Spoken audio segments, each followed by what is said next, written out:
extérieur jour, derrière une main courante. T'étais un enfant plutôt turbulent, toi, ou pas? Non, j'étais très sage.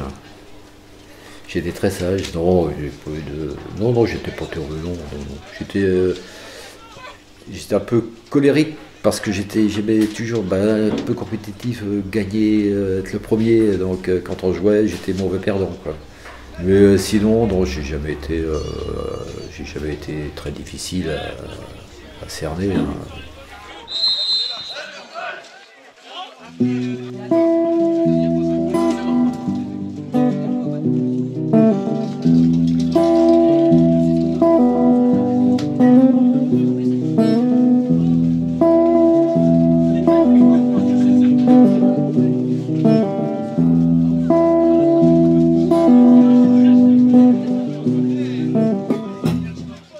La Gourme, épisode 2, silhouette noire sur fond rose.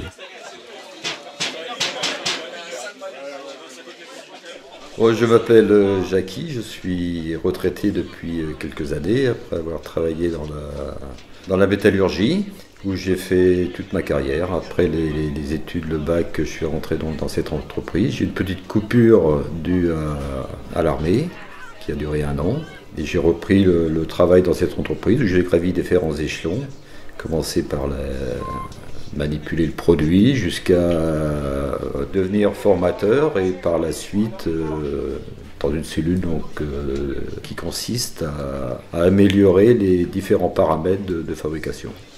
Qu'est-ce que je mets? Les gens sont dans la pénibilité, ils transpirent au boulot, comment améliorer leurs conditions de travail? De quels outils ils peuvent avoir besoin pour faciliter leurs tâches? Toujours dans le souci d'améliorer les choses. Je suis originaire de Saumur, exactement du nord de la Loire, Saint-Lambert-d'Elvé. J'ai traversé la Loire lorsque je me suis marié, où j'ai fait construire à Chassé.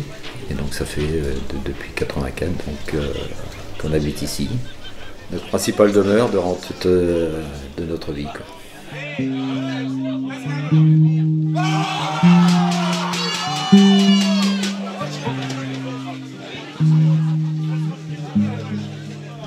J'aime bien de temps en temps avoir comme on dit chez les enfants, des moments de repos. Que ce soit faire des mots croisés ou dehors à bricoler, mais j'aime bien des moments de solitude. Voilà.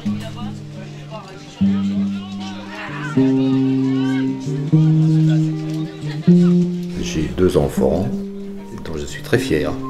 Je tiens à le signaler. Et puis voilà.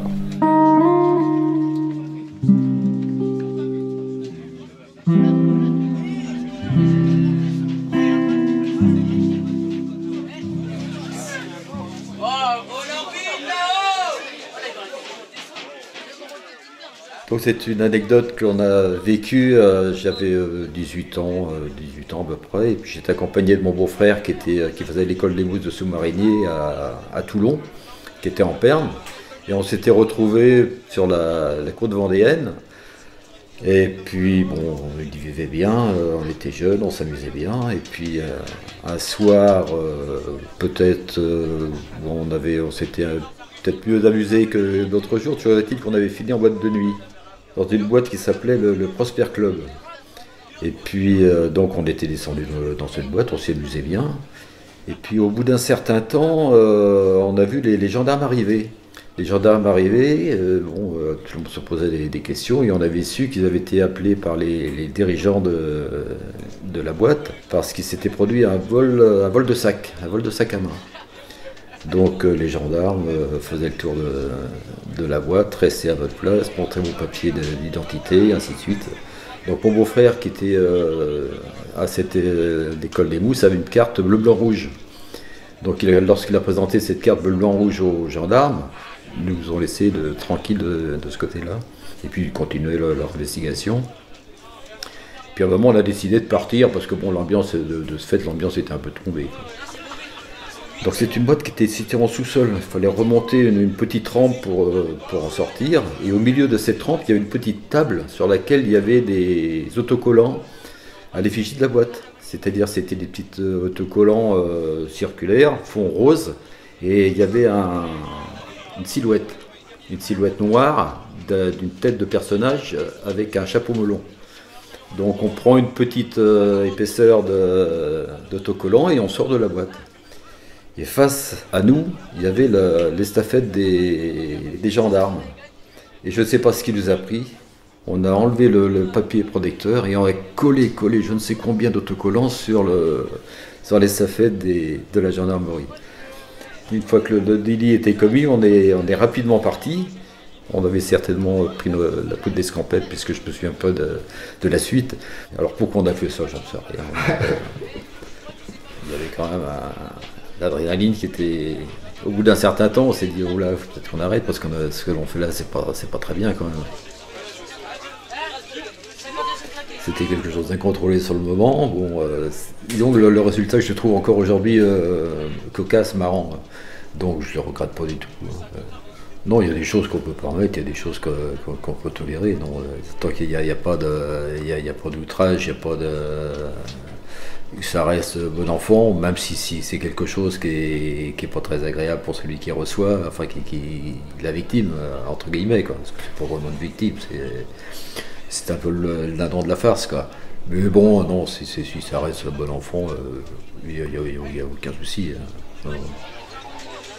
Je pense que les gendarmes n'étaient pas très fiers non plus du résultat, donc ils sont vite fait rentrer à la caserne pour décoller les autocollants. Il y en avait devant, derrière, sur les côtés, partout. Et c'était chouette, hein, le résultat était pas mal, hein, ces petites macarons roses sur fond bleu, ça donnait pas mal. Hein. Ouais, est-ce qu'on aurait fait la même chose sur le camion d'un menuisier ou d'un peintre, j'en sais rien.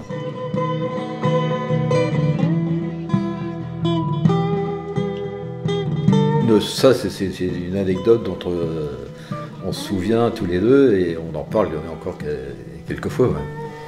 Oh oui, on s'amusait, on était comme frères. Ouais.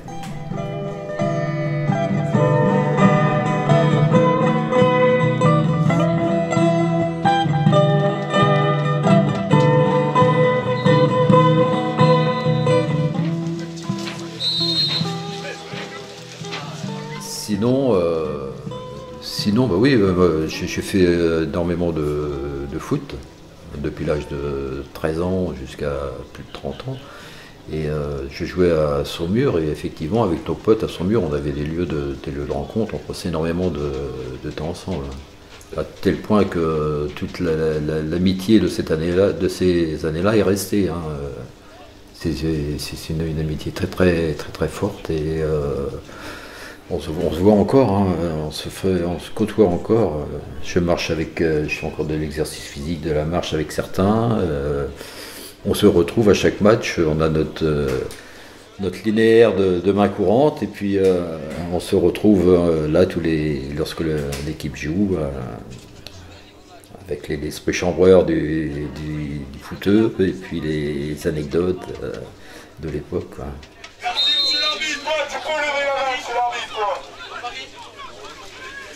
Bon, la semaine, chacun avait son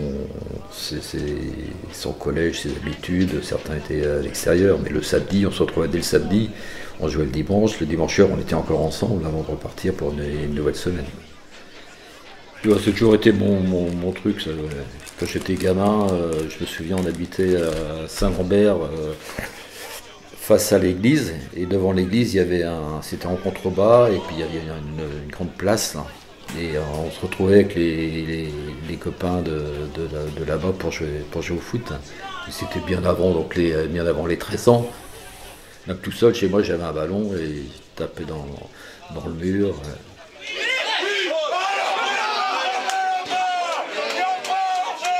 J'ai joué milieu de terrain. J'ai commencé à cette époque-là, il n'y avait pas d'équipe poussin, on démarrait en minime. J'étais pas intense sur le terrain, j'étais un gagneur, que je voulais gagner, donc je ne me laissais pas faire, mais j'ai jamais été méchant. Non, j'étais plutôt là pour jouer et m'amuser, passer des bons moments avec les copains.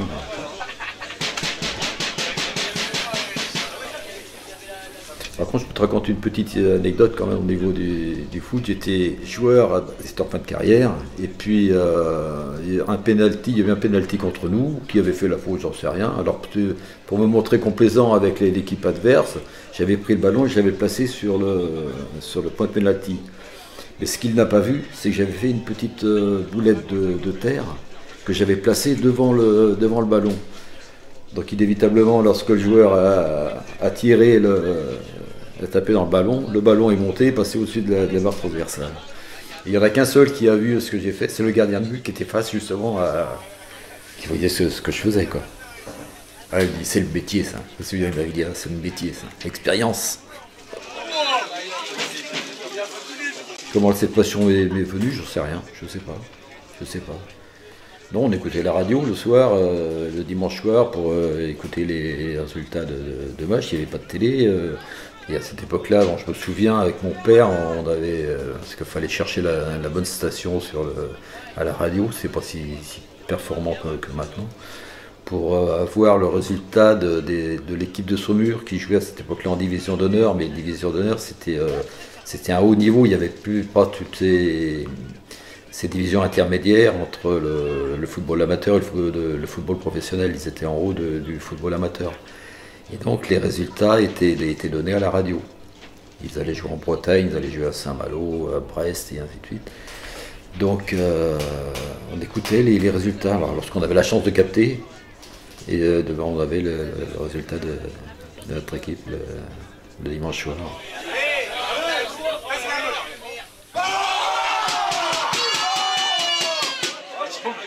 Écoutez, les spécialistes, les joueurs d'aujourd'hui, les entraîneurs, le football c'est devenu une science, quoi. Ils étudient tout, tout est filmé, tout est au niveau physique, les joueurs sont suivis avec des marqueurs. Donc c'est beaucoup plus scientifique, hein. Maintenant tout est étudié, le jeu de l'adversaire et ainsi de suite. Nous c'était...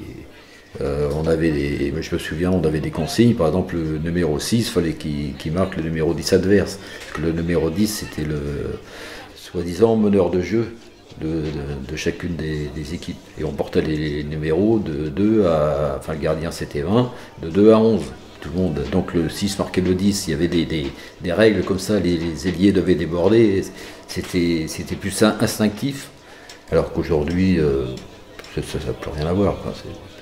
C'est pas du tout comparable.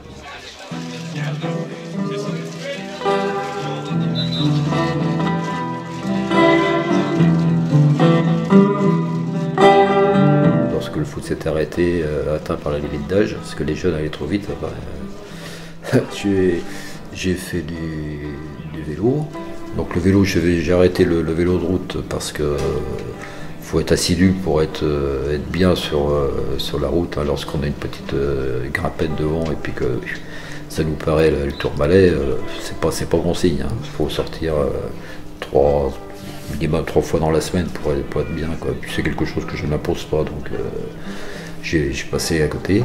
Non, je fais plutôt du vélo de VTT maintenant, petite balade de chemin, de route, 20 à 30 bornes.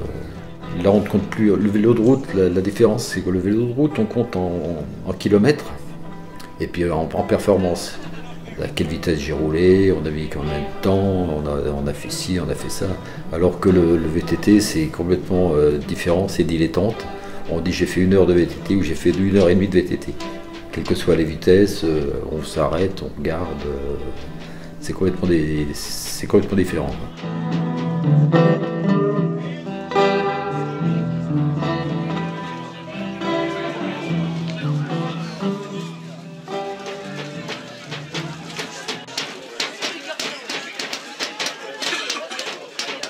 Mon père était transporteur, donc il était souvent parti la semaine.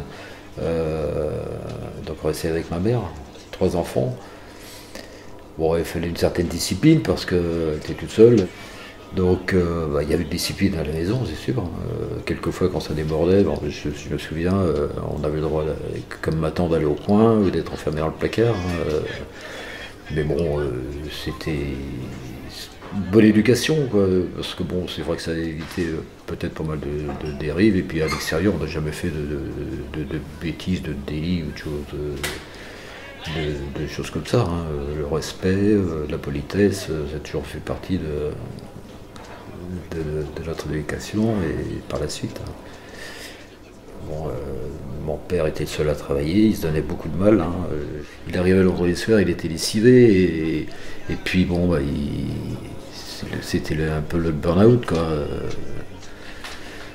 Toujours été reconnaissant par rapport à ce qu'il faisait, et de le voir dans cet état-là, moi ça m'a marqué à vie, ça. Je l'ai vu quelquefois rentrer le soir, pleurer la tête dans les mains sur la table. Bon, c'est quelque chose qui nous a marqué, enfin moi qui personnellement m'a marqué. Non, on n'avait jamais manqué de quoi que ce soit, hein. T'es même reconnaissant, quelquefois on réclamait des choses que l'on obtenait, alors que a posteriori on disait ils ont dû se saigner ou faire un gros effort pour nous satisfaire. Donc au niveau de la nourriture, de l'alimentation, on faisait très attention.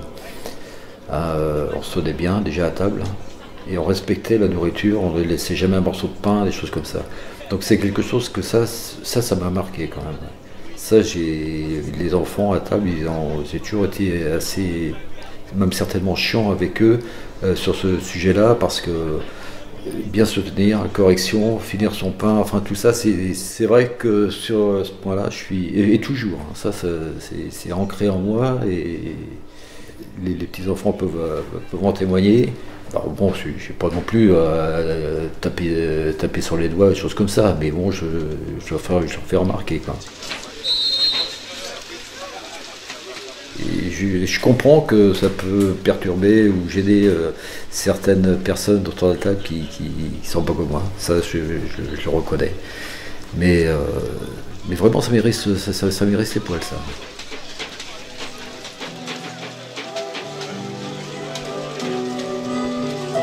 Mes enfants savent, c'est cette histoire avec mes parents, là. Mon père, ça m'a marqué à vie, ça, ce soir-là. Ça m'a énormément marqué, tatoué, et ça c'est quelque chose qui m'a vraiment marqué, ça.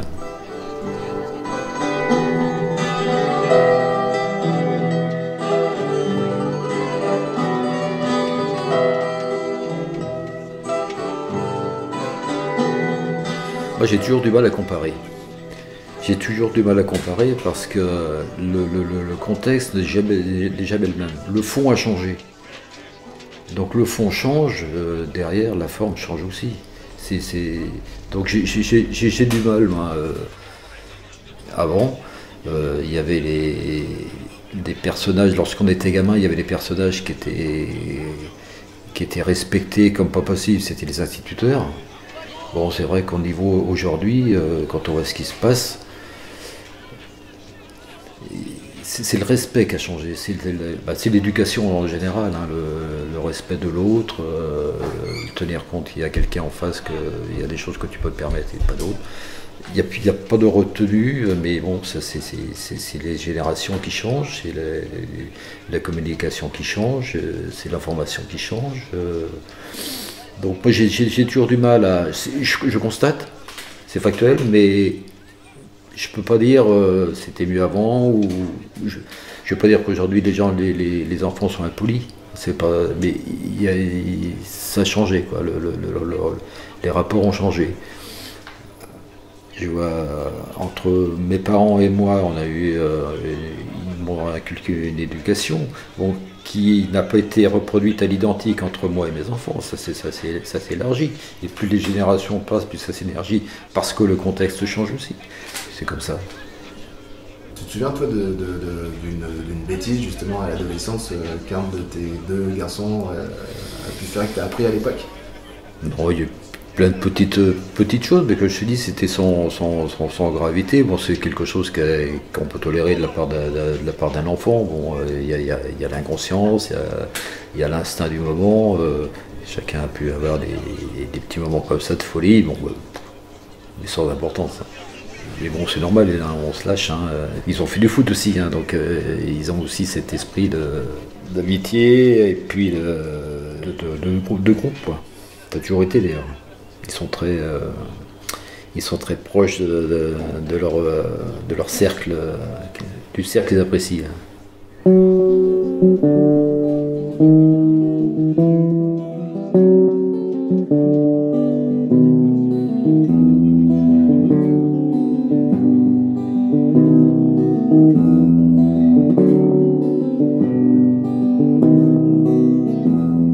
Titulaire dans la même équipe, la sensation prend le dessus sur la tactique. Quand la quête allume l'ampoule au-dessus de nos têtes, un seul regard peut suffire à traduire l'envie de se créer des souvenirs. Quelques secondes improvisées sont alors gravées dans nos mémoires pour l'éternité.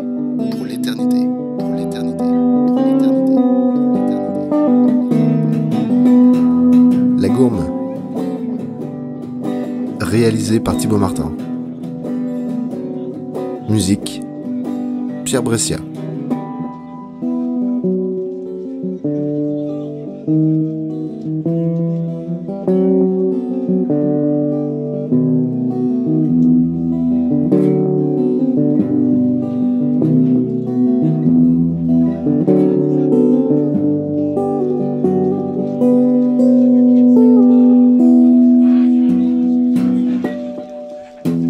Merci encore, merci. Bon, si ça a pu satisfaire tes souhaits.